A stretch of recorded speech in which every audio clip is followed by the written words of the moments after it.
ஒரு last week போல் நடந்த incident தாங்க. பட் நான் இதை ஷேர் பண்ணலாமா ஷேர் பண்ணக்கூடாதாங்கிற மாதிரி ரொம்ப மைண்டில் திங்க் பண்ணிகிட்டே இருந்தேன். இது ஒரு குட்டி இன்சிடென்ட் தாங்க. பட் ஒரு ஒரு வாரத்துக்கு மைண்டு வந்து கீப் ஆன் திங்கிங்லே இருந்தது. ஒன்றுமே இல்லை, everything is normal back அப்படிங்கிற மாதிரி ஒரு ரொட்டீன் லைஃப்க்கு வந்தாலுமே அந்த ஒரு ஹெசிடேஷன் மனசுக்குள்ளே ஏன் இன்னும் ஓடிட்டே இருக்குன்னு எனக்கு தெரியலைங்க.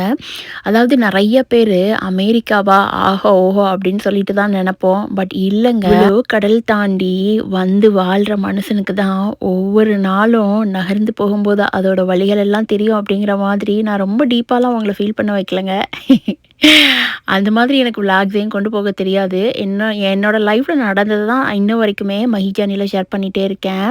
ஒவ்வொரு டேவும் நான் எந்த மாதிரி ஃபீல் பண்ணேன் அப்படிங்கிறத இவ்வளோ எக்ஸ்ப்ளனேஷன் தேவையே இல்லைங்க.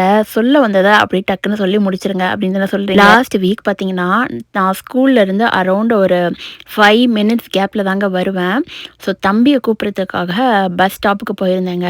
தம்பியையும் கூட்டிட்டு அகெயின் பேக் வீட்டுக்கு வந்தோடனே ஸோ அந்த ஒரு டைமிங் பார்த்தீங்கன்னா கால் ஒரு பரபரனே இருந்தது.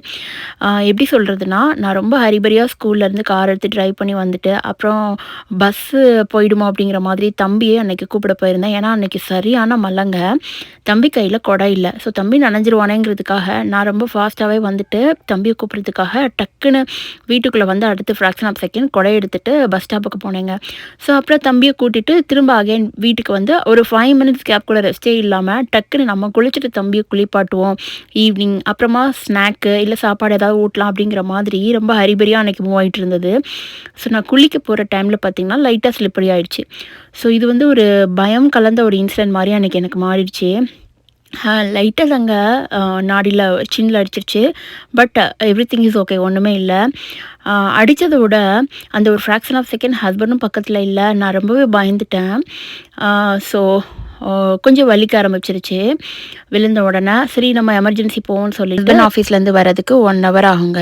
அதனால நான் எமர்ஜென்சி 5 ஹவர்ஸ் போல் உட்கார வச்சுட்டு அதுக்கப்புறமா எவ்ரி திங் இஸ் நார்மல், ஒன்றுமே இல்லை, வீட்டுக்கு கிளம்பி போங்கன்னு சொல்லிட்டு ஒரு பேண்டட் இருந்து நீங்கள் என்ன சொல்ல வரீங்க அப்படின்னு கேட்டிங்கன்னா, அமெரிக்கா வாழ்க்கை அவ்வளோ ஈஸி இல்லை, வார்த்தையால் விவரிக்கவே முடியாதுங்க.